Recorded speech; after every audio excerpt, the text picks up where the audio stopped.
Hi class. Next up, regarding fogs that form by cooling the air is advection fogs. So again, advection is the horizontal movement of air, whereas convection is the vertical movement of air. So advection fogs form when we move warm moist air horizontally across a cold surface. So let's take a look at the conditions for advection fogs. So one of the conditions for an advection fog is that you have to have a cold surface over which the warm moist air is going to flow. So we need a cold surface in place. And the other condition is warm moist air.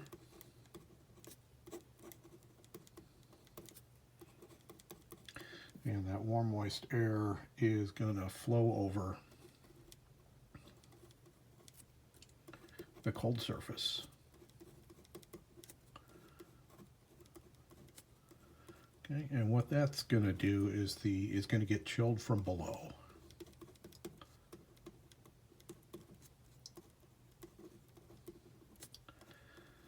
Okay, and getting chilled from below, that's going to cool the temperature. It's going to reduce the temperature.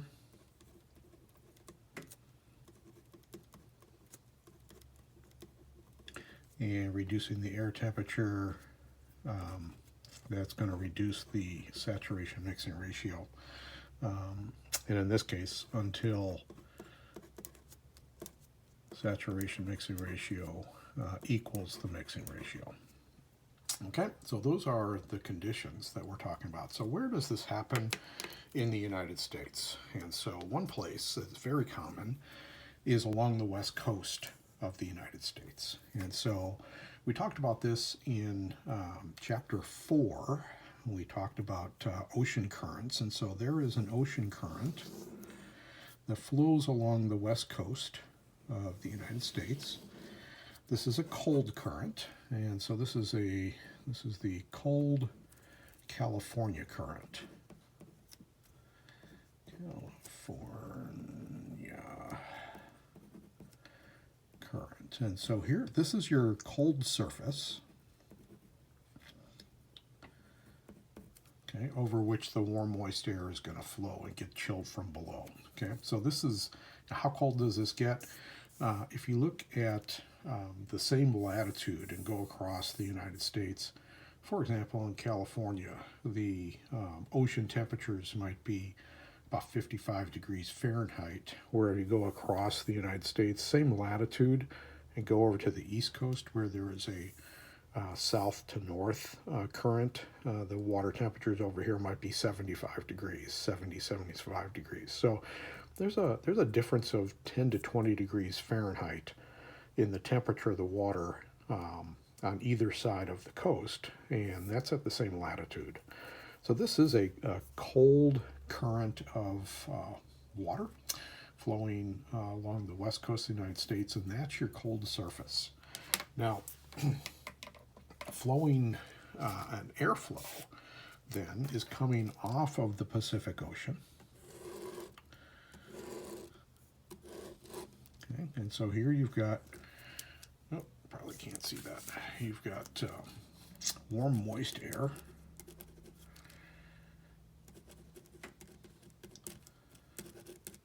flowing from the Pacific Ocean onto the west coast of the United States. Okay, so warm moist air flowing onshore. Okay, when it flows onshore, it's going to get chilled from below by the cold California current. Okay, that's going to chill the air, reducing the saturation mixing ratio up to the point where the saturation mixing ratio equals the mixing ratio.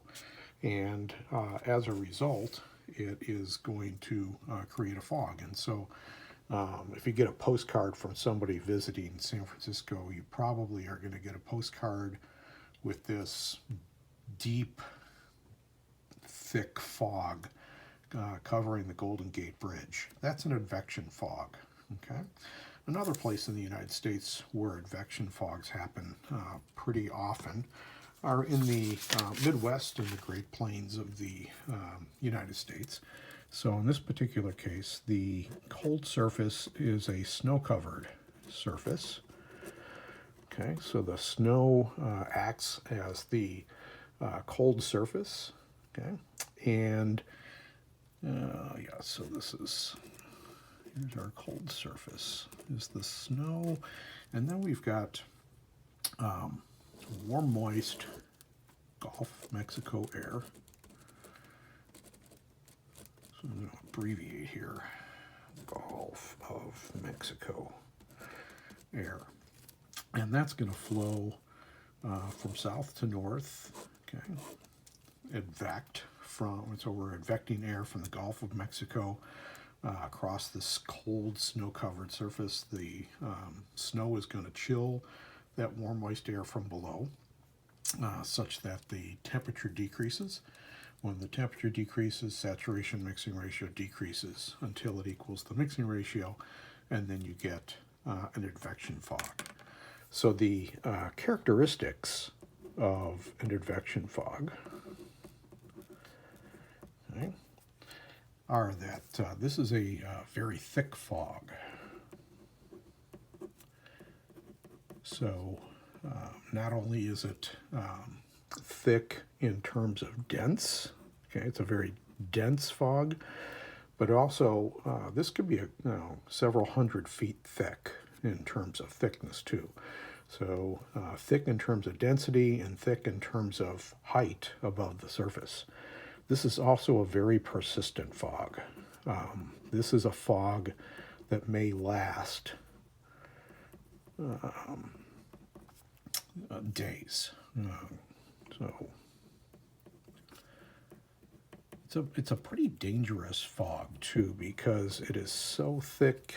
Visibility is reduced to less than 1/10 of a mile, and so if you're driving in advection fogs, you really have to be careful, because this is a fog that can obscure cars all around you, and so do your best not to drive through advection fogs.